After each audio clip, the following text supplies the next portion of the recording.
En fait, si vous voulez, les Nishma, donc Pinchas ben Moshe, c'était un homme qui était dans la communauté, un homme qui était extrêmement discret, c'était juste dire 2 mots, puis je commence le cours, mais vous allez voir que c'est tout à fait relié, parce qu'il était dans les travaux, il était dans la rénovation, et il a aidé à Lyon beaucoup de synagogues, dans la rénovation, mais de manière très discrète. Il n'attendait pas le remerciement, donc c'est vrai que tous ces gens qui sont venus, on avait à peu près 300 personnes pour l'enterrement, et tous ces rabbinim qui ont fait des témoignages très poignants sur sa vie, voilà, c'était quelqu'un qui était dans l'entraide, dans la modestie, en même temps dans la gentillesse. Il avait toujours le sourire, pourtant il a eu beaucoup d'épreuves, et il s'en est sorti, voilà, il s'en est sorti. Donc je pense que tout le monde garde un souvenir, que ce soit au niveau de la famille, au niveau de ses amis. Tous ces rabbinim qui sont venus témoigner d'une akaratatov, une reconnaissance du bien qu'il leur a fait tout au long de sa vie. Pour l'un, il leur a fait la peinture, pour l'autre c'était la teva, pour l'autre c'était... Enfin, chacun est venu avec son témoignage particulier. Donc je voulais lui dédier ce cours justement à sa mémoire. Et les Nishma, donc Pinchas ben Moshe. Et c'est vrai que ça s'est fait très rapidement. À Kippour, on était ensemble, on a fait Kippour ensemble, mais après, voilà, en 3 semaines, voilà, tout simplement 3 semaines, il y a eu la maladie, il est parti vraiment très jeune et extrêmement rapide, mais comme je l'ai dit ce Shabbat à la synagogue, notre objectif c'est de garder la Emouna, comme disait un Rav, la Emouna commence là où la raison s'arrête.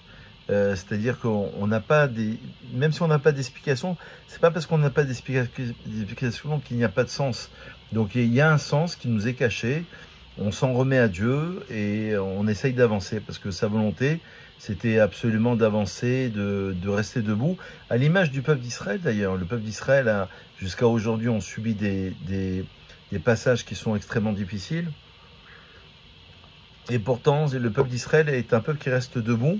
Et c'est le sujet du cours d'aujourd'hui, parce que je vais m'appuyer sur des passages que vous voyez, ce que j'ai sous les yeux, des Pirkei Avot, des maximes de nos pères, parce que le sujet, c'était le rapport entre l'homme et Dieu, entre Dieu et l'homme justement qui est au centre de tout. Je crois que ça correspond bien à ce qu'on vient d'évoquer en introduction. Il y a un passage, on va commencer par celui-ci, dans les Pirkei Avot, dans les maximes de nos pères, au chapitre 5, qui indique que le monde a été créé par 10 paroles. Pourtant, Dieu, il aurait pu créer le monde avec une seule parole. Et le texte nous enseigne en disant, c'est pour punir les impies qui vont abîmer le monde, lequel a été créé par 10 paroles, et pour donner une bonne récompense justement aux tzadikim, aux justes, grâce auquel le monde existe, et justement ce monde-là qui a été créé par 10 paroles. Donc c'est pour démontrer, si vous voulez, que Bereshit, c'est le premier mot de la Torah. Bereshit, ça veut dire au début, au commencement, mais le Talmud considère que Bereshit, c'est déjà une parole pour la création. Bereshit, c'est la dimension temps, d'après le Zohar, et Bara, au commencement, Dieu créa les cieux et la ciel, le ciel et la terre. Bara, c'est l'espace. Donc la dimension temps va précéder la dimension espace. Et ensuite, Dieu va employer à 9 reprises, avec Bereshit, ça va faire 10, Dieu va employer justement le terme de Vayomer, ça veut dire qu'il dit, par exemple, que la lumière soit, et la lumière fut, tout simplement. Donc il y a 10 expressions qui vont être employées tout au long de la création. Il y a plus que cela. La puissance d'un homme qui est situé au centre de l'univers, au centre, on va dire, de la planète Terre déjà, ça sera déjà suffisant, c'est que le texte nous enseigne, toujours dans le 5e chapitre des Maximes de nos pères, il y a eu 10 générations de Adam jusqu'à Noé, pour t'apprendre combien Dieu a été patient. Parce que pendant ces 10 générations, toutes ces générations courrouçaient l'Éternel, à tel point que Dieu a envoyé le Maboul, le déluge. Et il y a eu aussi 10 générations de Noé jusqu'à Abraham, pour t'apprendre justement combien Dieu a-t-il été patient, parce que toutes ces générations vont aussi courroucer l'Éternel, jusqu'à ce qu'est venu Abraham Avinu et a reçu une récompense particulière parce que justement il va démontrer le monothéisme, il va découvrir Dieu et il va faire découvrir justement à Kadosh Baruch Hu Dieu lui-même. Donc on apprend de cette Mishnah combien un homme peut changer le monde, la puissance, le rapport entre Dieu et l'homme, et combien l'implication d'un homme sur terre. Lorsqu'il va faire des mitzvot par exemple, lorsqu'il va faire des bonnes actions, on considère qu'il y a des répercussions dans ce monde-ci, mais aussi dans le monde à venir.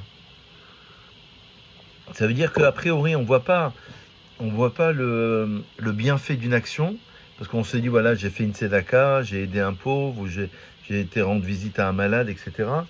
Eh bien, on n'a pas la maîtrise absolue de cette action. On se dit, mais bon, cette action, je l'ai faite la semaine dernière, il y a un mois, il y a un an, il y a 10 ans, tout le monde a oublié. Non, il n'y a pas d'oubli. C'est comme si qu'on semait des graines, en quelque sorte, et qu'ensuite, ça donnait naissance à quelque chose. Mais parfois, ça peut être des milliers d'années après. On rappelle souvent le même exemple, c'est celui de la Akedat Yitzhak, la ligature d'Yitzhak, qu'on va rappeler tous les ans à Rosh Hashanah. Parce que justement, à Rosh Hashanah, on considère que on rappelle le mérite d'Avraham Avinu qui va approcher son fils Yitzhak, et pendant 3000 ans, depuis plus de 3000 ans, ou presque 4000 ans, on rappelle justement cet épisode de la Akedat Yitzhak. On pourrait dire, bon, ça a été un événement dans l'histoire. Non, cet événement, il va porter ses fruits et il va avoir des conséquences dans toutes les générations. Ça veut dire que tous ces juifs, toutes ces personnes qui vont vouloir se donner pour Dieu, passer par une abnégation comme Yitzhak, qui s'est soumis totalement à la volonté divine. Comme je le disais à l'instant en introduction, même s'il n'y a pas d'explication, ça ne veut pas dire qu'il n'y a pas un sens. Ça veut dire que se soumettre à Dieu, dire que c'est par Yitzhak que j'aurai une descendance, et me dire en même temps de le sacrifier, ça paraît être contradictoire.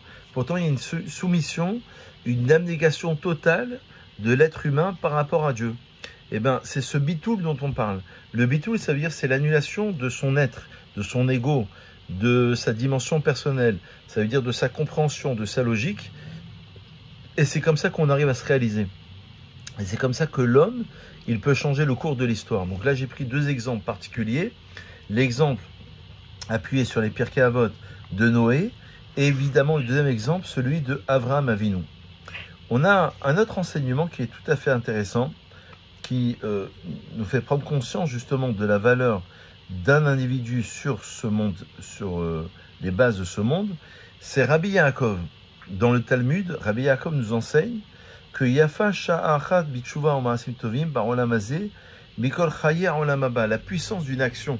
Parce que quand je parle de la puissance de l'homme, c'est la puissance des actions de l'individu. Combien est belle, combien est puissante une heure, un instant, pour le traduire par un instant, de repentir de bonnes actions dans ce monde-ci, plutôt que toute la vie du monde futur. Parce que tant que l'homme, vous savez qu'il y a une halakha, lorsqu'on va au cimetière, on ne peut pas mettre cette éphiline ou son talit, parce qu'on considère que quand la neshama, quand quelqu'un quitte ce monde, il y a les 7 jours, les 30 jours et la première année. Dans l'âme, il y a 5 niveaux. On va parler des 3 premiers niveaux de l'âme, qu'on appelle nefesh, ruach et neshama. Le 3e niveau s'en va au bout des 7 jours, parce que l'âme, dans le Zohar, c'est écrit que l'âme va de la maison au cimetière. Donc c'est pour ça on cache les miroirs pour ne pas voir apparaître une image. Donc le côté neshama, 3e niveau, s'en va au bout de 7 jours. Au bout des 30 jours, c'est le 2e niveau qu'on appelle ruach. Et au bout d'une année, s'en va le nefesh. Mais il reste une petite partie. Il reste quelque chose, comme un état de conscience. C'est pour ça qu'on va au cimetière pour se recueillir. Et c'est intéressant parce que on ne peut pas faire une mitzvah au cimetière, devant les défunts, devant les morts, devant les personnes décédées. Pourquoi ? Parce que c'est comme si qu'on se moquait. L'oreille, l'arrache, c'est comme si qu'on se moquait de ces personnes en leur disant, tu vois, moi je peux encore agir, je suis encore dans un monde où je peux encore faire une mitzvah. Et donc c'est cette idée-là qui est révélée ici, de dire qu'une action dans ce monde-ci, même si on pense qu'il y a le monde futur, eh ben, elle est extrêmement puissante parce qu'elle peut tout changer. Alors que lorsqu'on arrive dans le monde futur, On ne peut plus changer. Les choses, elles sont figées.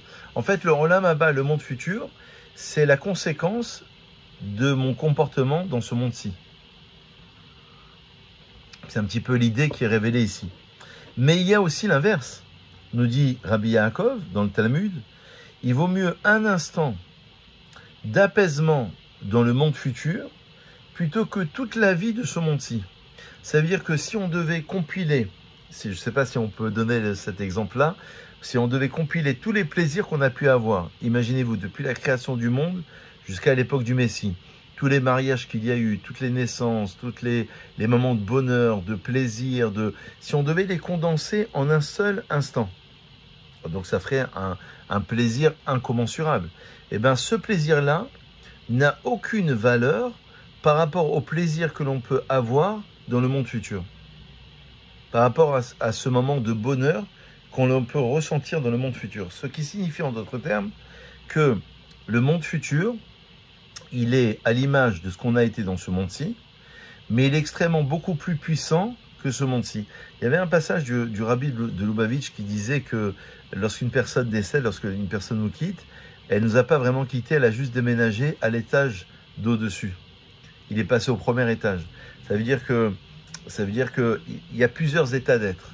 Et là, on a l'impression de vivre des moments de bonheur, de plaisir qui sont réels, mais qui ne sont rien comparés à la vie du monde futur.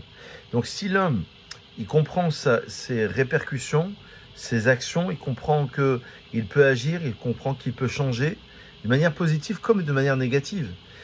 Si l'homme comprend qu'il ne peut pas s'en remettre toujours à la société, s'en remettre toujours à la communauté, s'en remettre toujours aux autres en disant mais les autres feront, les autres penseront. Non, l'homme, il a une capacité d'agir et une capacité de changer carrément le cours de la vie. Vous savez, on nous a posé la question, on nous a dit mais c'est incroyable parce que lorsqu'on prie pour une personne qui est malade, on fait des télim, on fait la tzedaka, on fait énormément de choses. Et on s'est dit, mais à quoi ça sert si la personne décède, finalement, à quoi ça a servi tout cela? Tout cet espoir qu'on a pu mettre en donnant la tzedaka, en faisant le télim. Et j'écoutais un rav qui a bien répondu, au nom d'un rav de Getset, qui disait la chose suivante, qu'en vérité, à chaque prière, il y a une adresse. Alors, le mérite, c'est qu'on passe par cette personne, justement, que cette personne a eu le mérite d'avoir été le chaliar, l'émissaire, à travers laquelle les prières vont se réaliser. Mais ces prières, elles auront une conséquence. Ça sera chez vos enfants, chez vos petits-enfants, chez vos arrière-petits-enfants. Peut-être que nous, inversement, on a le mérite d'exister, d'être là, de faire telle chose, d'avoir été, parce que justement, on a eu une mère ou une grand-mère ou une arrière-grand-mère qui a prié pour nous et qui a donné justement cet espoir. Et peut-être qu'on a été sauvé de certaines circonstances parce que justement, il y a eu cette volonté et cette prière et cet espoir. Et je crois qu'il faut garder ça en mémoire, de se dire que à chaque prière, chaque prière a une adresse, a un objectif, a une forme de réalisation. Ça fait partie véritablement de nos croyances. Je voudrais affiner ce sujet en vous disant que c'est exactement le sujet central de la paracha qu'on va lire Shabbat prochain. Alors quel est le lien? A priori, on ne voit pas tout à fait le lien. Vous savez que dans les sections de Torah que nous lisons actuellement, là on parle par exemple de la naissance de Abraham, de Yitzhak et de Yaakov. Et on dit que Yitzhak s'est marié avec sa femme, Rivka, et sa femme, donc Rivka, était enceinte de 2 jumeaux, de Yaakov et de Esav. Et on dit que Yaakov a donné naissance au peuple d'Israël, donc les 2 jumeaux qui s'affrontent dans le ventre de leur maman, et Esav va donner naissance à tous les ennemis d'Israël. C'est-à-dire dans le même ventre, il y a 2 nations, Shnei Leomim, Mimea Yechiparedon, il y a 2 cultures, il y a 2 idéologies. On dit que Esav, c'est précisément le monde occidental. À l'époque, c'était le monde romain qui va détruire le temple. Il y aura chez Esav aussi, c'est pour ça que Yitzhak voudra bénir Esav, d'après le Harizal, il y aura chez Esav beaucoup de tzadikim qui vont sortir, comme Rabbi Meir, comme Rabbi Akiva, comme Onkelos, qui va traduire la Torah en araméen.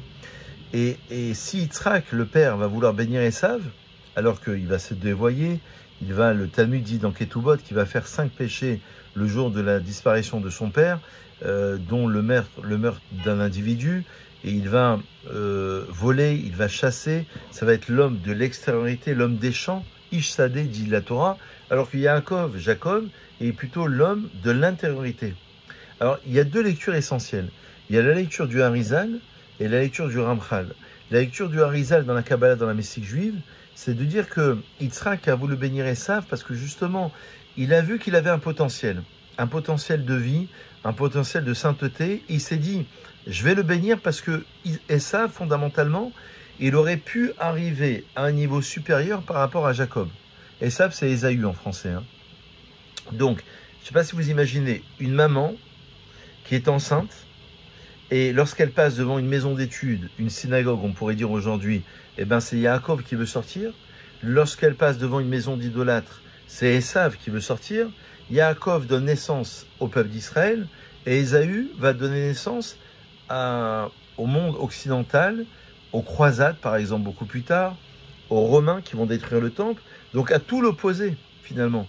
Le texte dans l'Haftara va dire, le prophète va dire, et Yaakov ahavti, vet Esav sameti. J'ai aimé Jacob, dit Dieu, et j'ai pris en haine le monde de Esav. Et pourtant Yitzhak, comme on l'a expliqué à l'instant, veut bénir Esav, parce qu'il voit en lui un potentiel. Et c'est ça le lien que je voudrais faire avec notre cours aujourd'hui, le rapport entre l'homme et Dieu, et les répercussions d'une action d'un homme sur la planète et sur ses contemporains. L'homme a une capacité de pouvoir faire des choses incroyables. Et lorsque Yitzhak veut bénir absolument Esav, il devine, il comprend, il imagine que Esav, il a un potentiel. Le Ramchal, c'est la 2e lecture, va aller même beaucoup plus loin. Le Ramchal, le Rav Moshe Chaim Luzzatto en Italie au XVIIIe siècle, explique, c'était aussi un grand kabbaliste, que Esav était même à un niveau supérieur par rapport à Yaakov.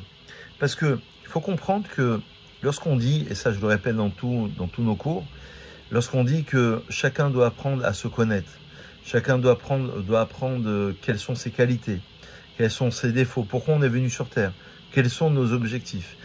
Et souvent on a parlé de cette idée, on est revenu sur cette idée en disant que je vais essayer de prendre ma qualité première et je vais l'exploiter au maximum.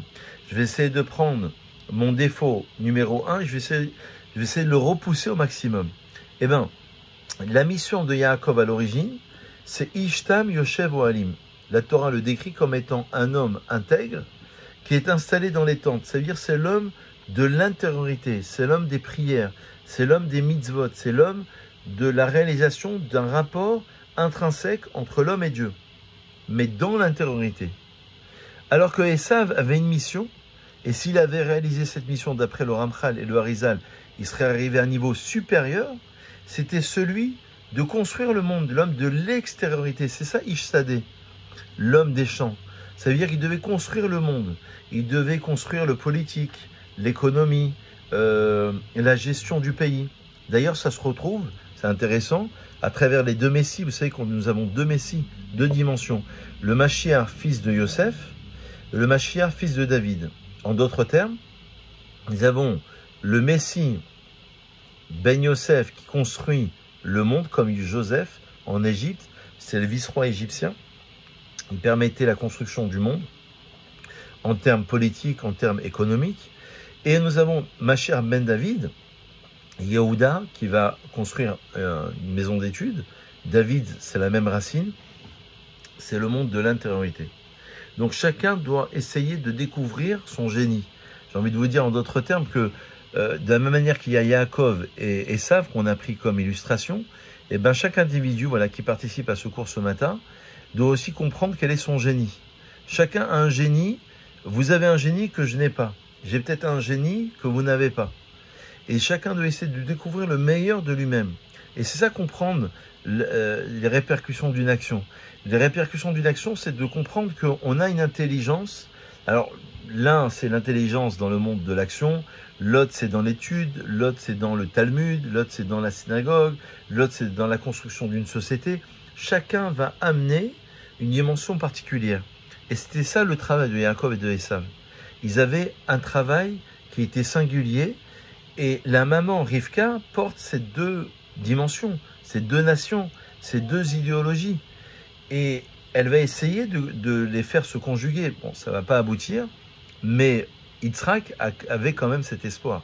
Un espoir fou de se dire que chez Esav, il y aura des conversions. D'ailleurs, entre parenthèses, les conversions que nous avons aujourd'hui, c'est plus du monde de Esav, du monde occidental, que du monde oriental, comme chez Ishmaël. Il y a très peu de conversions chez Ishmaël. Il y a beaucoup de conversions chez Esav. Parce qu'il y a ce potentiel qui était déjà inscrit à l'intérieur. Ishmaël, il va naître d'une servante. Il va naître d'une servante. Donc, il n'est pas de Sarah.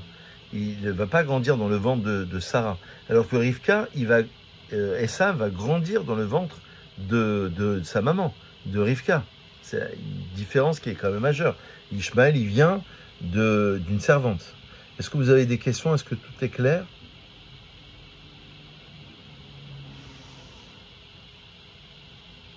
Hein? Tout est clair?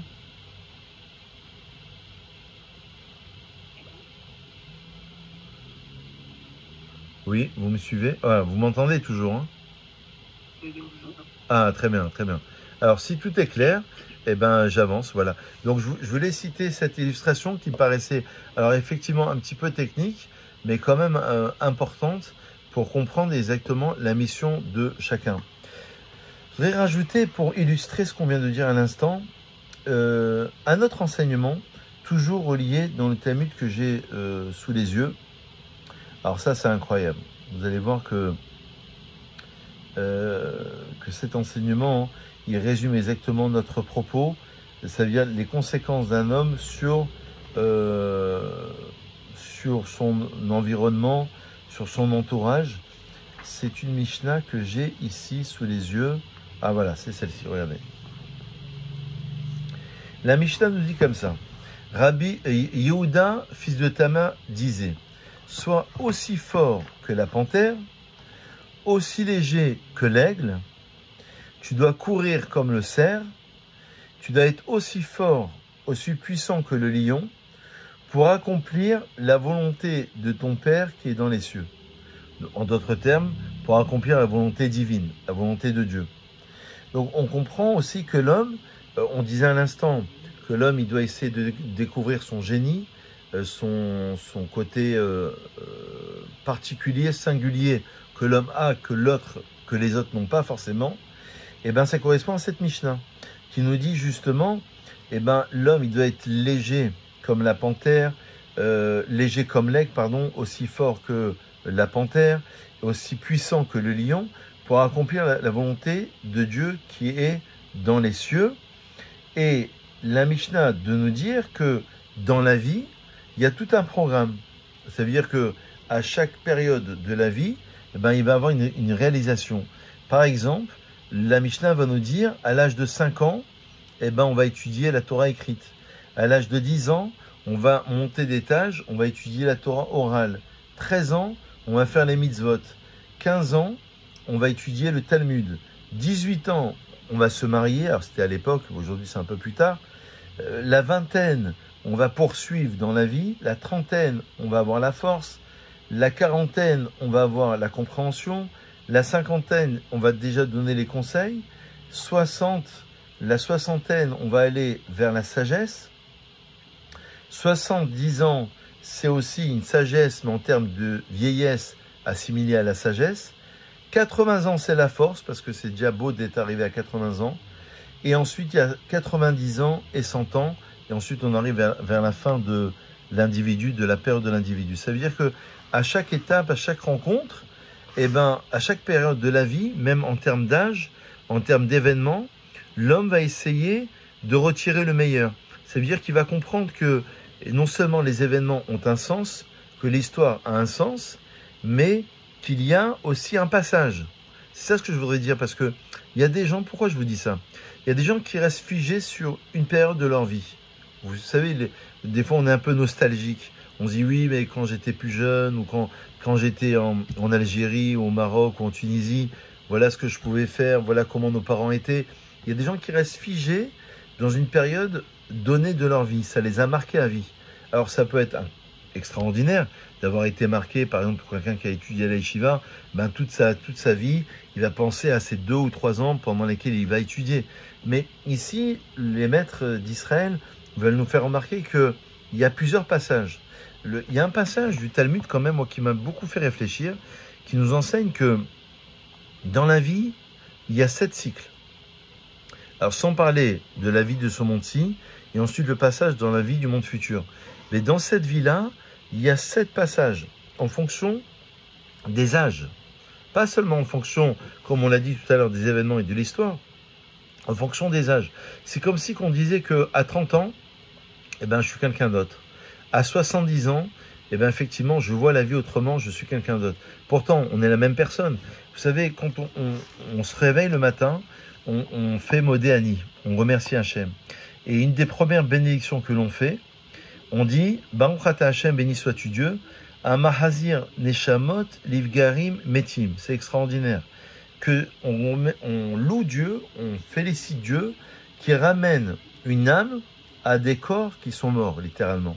Parce qu'on dit dans le Talmud que le sommeil, c'est 1/60 de la mort, le sommeil, lorsque l'on dort.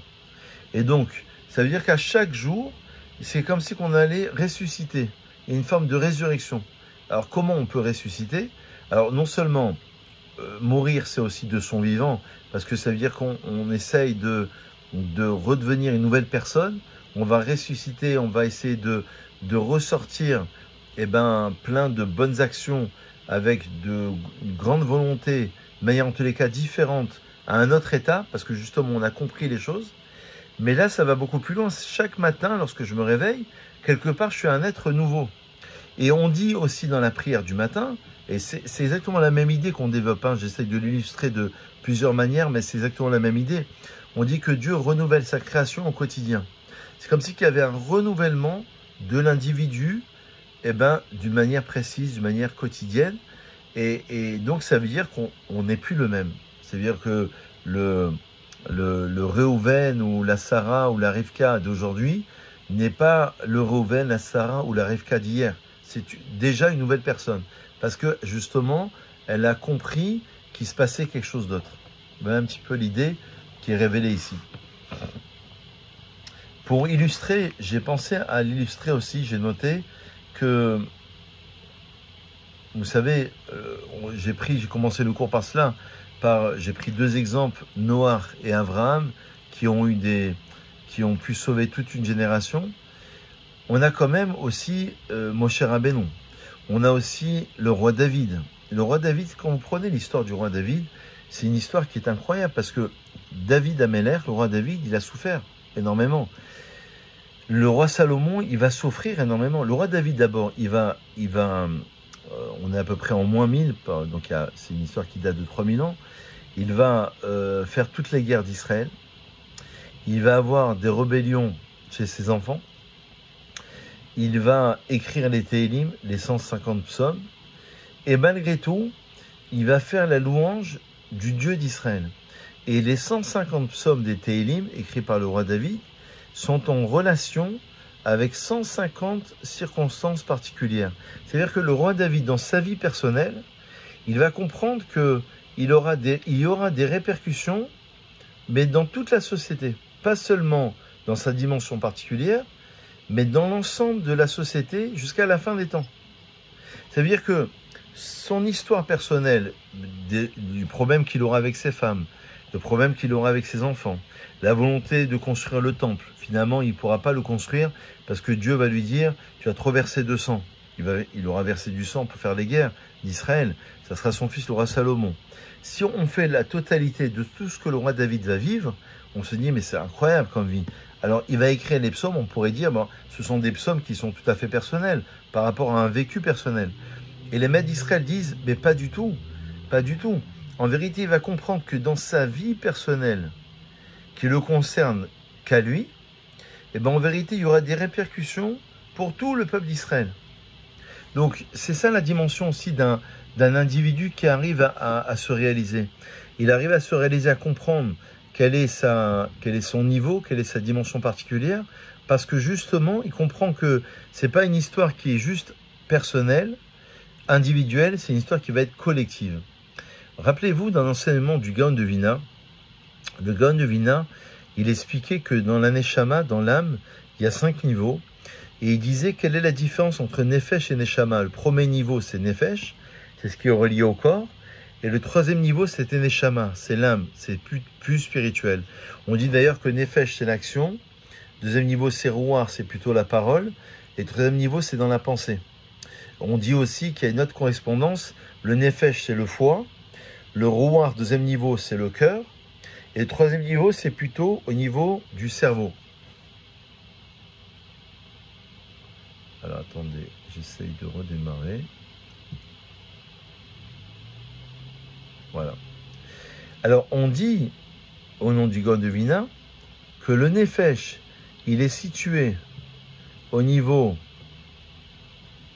de l'individualité, alors que la Neshama, elle est située au niveau de la collectivité. Et je crois que c'est ça la réalisation. La réalisation, c'est lorsque je sors de mon ani personnel, ça veut dire de mon niveau personnel, pour en faire un niveau collectif.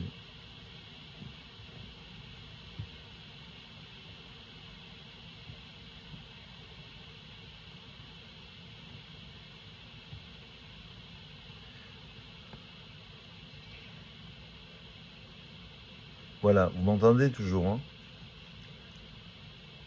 Vous m'entendez? Vous m'entendez, c'est bon? Oui? Vous m'entendez, hein? Je pense que vous m'entendez. Voilà, j'ai admis tout le monde. Non? Vous m'entendez plus? Vous m'entendez, c'est bon?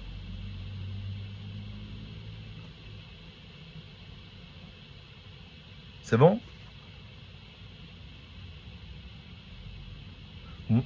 Non?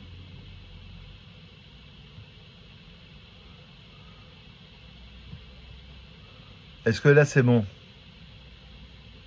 Absolument pas pour l'instant, mais en fait. Ah là, je pense que c'est bon là. Moi non plus. Vous m'entendez là, je pense.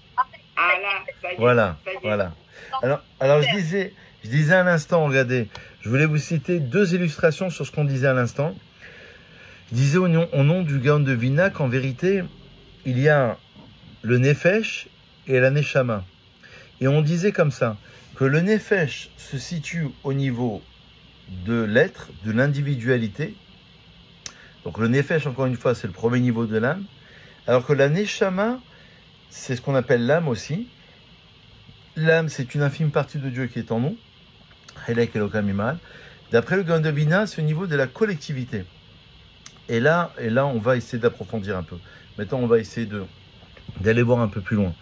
Il y a un texte de la Gemara dans Souka, à la page 52, qui nous dit au nom de Hillel, elle nous dit « Si je suis ici, alors tout le monde est ici ». En hébreu, ça donne « Imanikan akolkan ».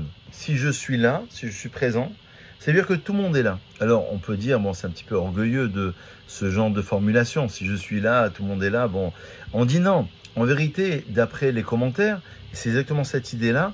C'est pas le ani personnel. C'est pas parce que le ani, le je ou je suis, peut être transformé en haïn. Le haïn, ça veut dire c'est le néant. Ça veut dire c'est Dieu, quelque chose qui nous dépasse. Comme on dit que ce monde-ci a été créé ex nihilo. Ça veut dire qu'il y a une création à partir du néant. À partir de rien, Dieu a construit un monde. Des plantes, des arbres, des êtres humains, une planète, quelque chose de merveilleux, avec la structure du corps humain qui est faite de manière incroyable. Et on veut dire que le Nefesh, pourquoi je vous parle de ça? Parce que je reviens un tout petit peu en arrière. J'ai cité l'illustration du roi David. Je disais que lorsqu'il écrivait les psaumes, il les a pas écrits juste par rapport à ses problèmes personnels sous forme de poésie, parce qu'on lit les Télim aujourd'hui lorsqu'on a une difficulté, lorsqu'une femme elle est enceinte, lorsqu'il y a une maladie, lorsqu'il y a des problèmes de parnassa, lorsqu'il y a un divorce, lorsqu'on veut construire une maison. Enfin, il y a 150 circonstances particulières par rapport aux 150 psaumes. Et ce qu'on voulait dire, c'est que le roi David, il a écrit pour l'ensemble de l'humanité, jusqu'à la fin des temps. Ça veut dire que de ses problèmes personnels, il a compris qu'il y avait des répercussions au niveau planétaire. Et c'est pour ça que j'ai cité l'illustration du Nefesh et de la Neshama. Je sors de mon ego, je sors de ma problématique personnelle, de mes souhaits personnels, pour aller vers autre chose, pour aller vers le collectif, vers l'universel. Et enfin, j'ai donné l'illustration qui va exactement dans le même sens.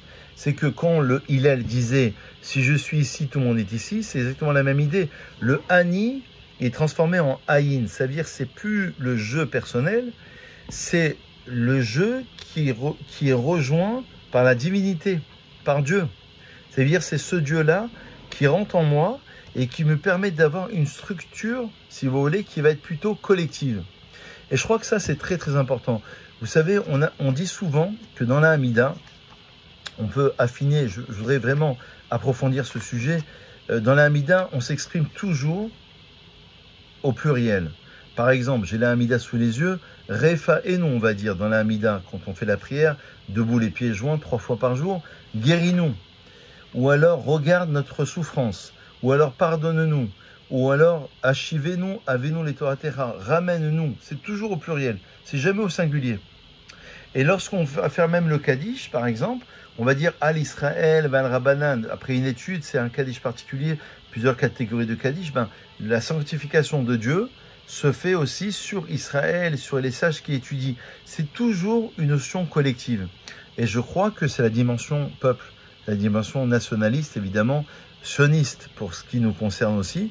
Ça veut dire c'est l'idée d'un peuple et l'idée d'une Torah qui est révélée à tout un peuple. Donc chaque individu va comprendre que justement il s'insère au sein même de ce peuple, de cette nation, de cette dimension-là. Et il doit essayer de, comme on le disait il y a quelques minutes, de retrouver le génie qui est en lui. C'est pour ça qu'il y a autant de millions de personnes, parce que justement chacun va apporter sa pierre à l'édifice. Et l'essentiel étant de sortir de son ego personnel pour arriver à la collectivité. Ça a été le travail de tout ce qu'on a dit, de Noach, parce que il va permettre Noé la création d'une nouvelle humanité. Ça va être le travail de Abraham, ça va être le travail de Moïse. Moshe, je vous rappelle, lorsqu'il va avoir la faute du veau d'or, il va dire soit tu leur pardonnes, soit tu m'effaces de ton livre. Donc il y a un bitoul total. Bitoul, ça veut dire une annulation totale par rapport à Dieu. Et je crois aussi que c'est le sens d'une prière.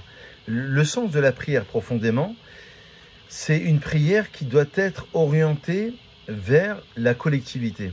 Ça veut dire on s'annule totalement devant Dieu. Le Rabbi Nachman de Breslev, je disais ce matin, pour donner un petit chidouche supplémentaire, il disait que lorsqu'on fait la prière, on dit que, la Gemara dit dans Brachot à la page 5, elle dit pourquoi l'homme il a des épreuves d'amour, à cause de quoi ces épreuves d'amour viennent-elles? Et le Talmud répond en disant parce que justement il a annulé la prière. Ça veut dire qu'il n'a pas su passer par une annulation de son être par rapport à Dieu. Et le sens de la prière, c'est de se soumettre totalement par rapport à Dieu. D'ailleurs, c'est même le sens des événements. Donc, en même temps, en fait, il y a comme un paradoxe. En même temps, il y a une abnégation de sa propre personne, comme Yitzhak qui a voulu se sacrifier devant Dieu. Et en même temps, on dit, tu vois, un homme, il peut changer le cours de l'histoire grâce à une action, comme le roi David, dont on vient de parler à l'instant. Est-ce que tout ceci vous parle? Est-ce que vous avez une question, une remarque? Non, on continue. Alors, vous êtes des bons élèves. Vous écoutez bien et c'est incroyable. C'est incroyable. C'est incroyable. Regardez, on va illustrer cette idée de la répercussion d'une action sur... Ça veut dire que... Oui, je vous en prie. Ça veut dire qu'en fait, la démarche spirituelle, elle se fait de façon collective, jamais de façon... C'est une très bonne remarque. Hein.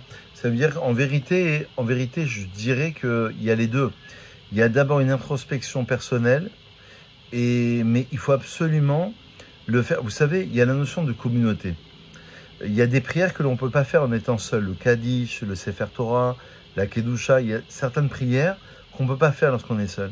Donc il y a la dimension d'une synagogue, dimension d'une communauté. Par exemple, toujours dans les Pirkei Avot, ce matin je me suis beaucoup appuyé sur les Pirkei Avot, Al tifrosh minat tzibur, Hillel va dire, ne t'écarte jamais de la communauté. Pourtant on pourrait dire, je vis mon judaïsme voilà, d'une manière isolée, je le vis très bien, pourquoi pas. Mais il va manquer une dimension. C'est-à-dire que j'ai besoin de l'autre. Vous savez, on a souvent cité l'exemple de Lévinas. Lévinas qui a beaucoup parlé du rapport à l'autre, du respect, et plus que ça, de ce que l'autre pouvait apporter dans cette relation. Alors ça commence dans le couple, après ça continue dans le voisinage, et évidemment, ça va aller dans le rapport avec son ami et son environnement. Donc on aura besoin, vous avez raison de faire cette remarque, on aura absolument besoin d'un rapport collectif, quoi.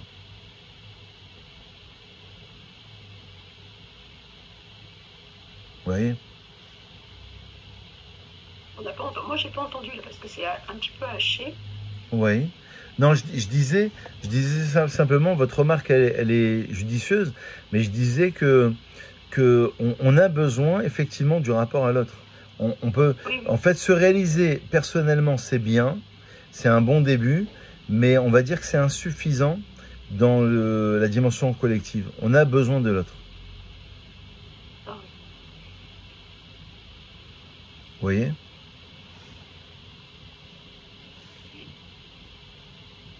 En fait, si vous voulez, c'est la dimension peuple dont on a parlé tout à l'heure.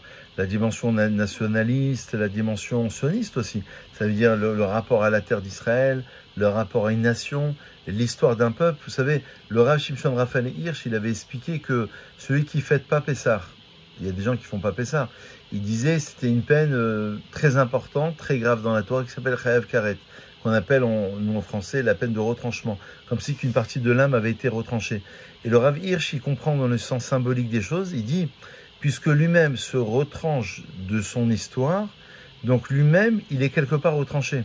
Ça veut dire qu'on ne peut pas concevoir que qu'on fasse partie d'un peuple et qu'on ne comprenne pas les besoins justement de cette communauté ou de ce peuple-là. Donc on a besoin de ce ralliement à l'autre en quelque sorte. Ça c'est extraordinaire. Hein. C'est l'exemple de Moshe Rabbeinu dont on a donné tout à l'heure. Vous voyez ? Les autres qui nous font aussi avancer, quoi. C'est-à-dire, pardon ? Et ce sont les autres aussi qui nous font avancer. Oui, c'est-à-dire qu'il y a ce qu'on apprend dans les livres et puis il y a ce qu'on retient. Spirituel. Ouais, c'est-à-dire que moi je pense aussi que la rencontre avec un grand personnage, avec les autres de manière générale, ou parfois, regardez, même s'il ne se passe rien, vous faites partie vous allez à Kippour par exemple, à l'année là, dernière prière de Kippour, et vous faites rien, vous participez. Ce moment-là, il est tellement puissant. Lorsque vous allez en Israël, vous assistez à des funérailles d'un grand tzaddik, d'un grand juste qui nous a quittés. Vous faites rien, juste vous écoutez. L'événement, il vous propulse. C'est-à-dire, la réunion déjà, c'est écrit aussi dans les Pirkei Avot, la réunion qui est destinée, les Shem Shamaim, pour Dieu, en vue de Dieu, c'est déjà une réalisation. Pourquoi ? Parce que il y a le avant, il y a le après.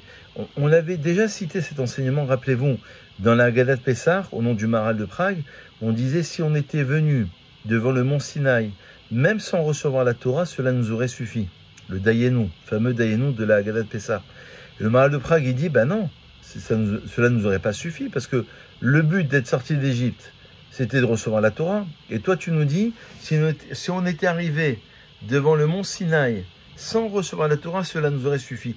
Et l'explication du Maharal de Prague, elle est vertigineuse, parce que le Maharal de Prague, il comprend les 15 étapes du Dayenu comme étant les 15 étapes de la vie de l'homme. Et il dit que le fait d'avoir été rassemblés tous ensemble devant le Har Sinaï, nous a déjà permis de nous changer et d'arriver à un degré supérieur, même sans recevoir la Torah. Ça veut dire que le fait d'être ensemble, d'échanger, alors parfois c'est par télépathie, parfois c'est une réunion, alors si elle est en plus intellectuelle, si en plus il y a une prière, ça prend une autre dimension, même s'il ne se passe rien, déjà l'union des âmes, d'après la mystique juive, on sait que toutes les âmes d'Israël forment une seule et même âme. Donc déjà, la réunion, c'est déjà une réalisation. Regardez, prenez un exemple beaucoup plus simple. Lorsque vous faites une réunion chez vous en famille, même s'il ne se passe rien, prenez un café, des gâteaux, bah, il se passe déjà quelque chose. Quoi? On ne sait pas trop comment le dire, mais il y a déjà quelque chose. Lorsque on vit, bon voilà, moi je sors d'une période de deuil, beaucoup de gens sont venus nous voir, beaucoup de messages, beaucoup de soutien. Alors parfois, il se passe quelque chose, il y a un enseignement, parfois il ne se passe rien, mais le fait déjà d'être avec d'autres personnes, ben, il s'est passé quelque chose. Et c'est ça la réponse du Maharal de Prague. C'est-à-dire que le fait d'avoir été tous réunis devant le mont Sinaï, sans même recevoir la Torah, c'était déjà une réalisation incroyable. Voilà. Le texte, toujours dans les Pirkei Avot, je suis toujours dans les maximes de nos pères, il résume bien ce propos parce qu'il dit Ayom Katser, la journée est courte. Ça veut dire la vie de l'individu. La vie de l'individu, elle est courte, elle est rapide. Ve'amelacha meruba. Mais évidemment, le travail, il est extrêmement important. On doit se marier, on doit avoir des enfants, on doit travailler, on doit faire ça et autre chose. Il y a énormément de choses à faire dans une vie. Ve'apoalim atzelim. Et le texte dit, mais les ouvriers, ça veut dire c'est nous les ouvriers, eh ben on est un peu paresseux, on est un peu feignant, on a du mal à faire. Mais le texte continue en disant, c'est au nom de Rabbi Tarfon, ve'asachar arbe, la récompense, elle est immense. Au bas la baïd dochek, et celui qui met la pression, c'est le maître de maison, c'est-à-dire Dieu. Toute une allusion de répercussion des actions de l'homme en société, dans la vie, de manière plus générale, et justement son action qui va pouvoir amener avec la pression des événements, la pression de la vie qui fait que on voudrait tout faire. Mais il nous rassure en disant, et c'est là où je voulais en arriver, Lo alecha amelacha ligmor. Ta mission, c'est pas de tout terminer. Mais tu n'es pas libre pour t'en défaire. Si tu as appris beaucoup de Torah, eh ben, tu auras une bonne récompense, mais tu vas pas t'enorgueillir de cela. Donc, quelque part, on pourrait être angoissé en se disant, oui, mais je suis un peu paresseux, j'ai peut-être pas tout fait. Alors, d'un autre côté, il y a comme un paradoxe, on te demande pas de tout faire. On te demande juste de faire, d'être toi, et justement de pouvoir te réaliser. Je voudrais justement dire que j'ai pensé à une autre illustration en préparant un peu le cours. Quand Yaakov, vous savez, va donner naissance aux 12 enfants, on dit que Abraham et Sarah, en fait, c'est les deux premiers êtres à exister, qui découvrent Dieu et qui pratiquent le prosélytisme, qui vont essayer de convaincre les gens qu'il y a un seul Dieu. Le premier être hébreu, l'ancêtre des Juifs, à être né de cette union, c'est Yitzhak. Et de cette rencontre entre Abraham et Yitzhak va naître Yaakov qui donne naissance aux 12 enfants. Alors il y a une lecture que j'ai trouvé très intéressante dans le Zohar, qui va nous permettre d'approfondir encore un petit peu. Le Zohar dit comme ça, mais il faut bien le comprendre. C'est que Sarah, c'est la naissance, elle donne naissance à l'individu Yitzhak. Donc c'est le corps. Abraham, c'est la découverte de Dieu sur terre. Et le Zohar dit, c'est la Neshama. De cette rencontre entre le corps et la Neshama, Abraham et Sarah, le Zohar dit, il y a le Réchimou. Le Réchimou, c'est Yitzhak.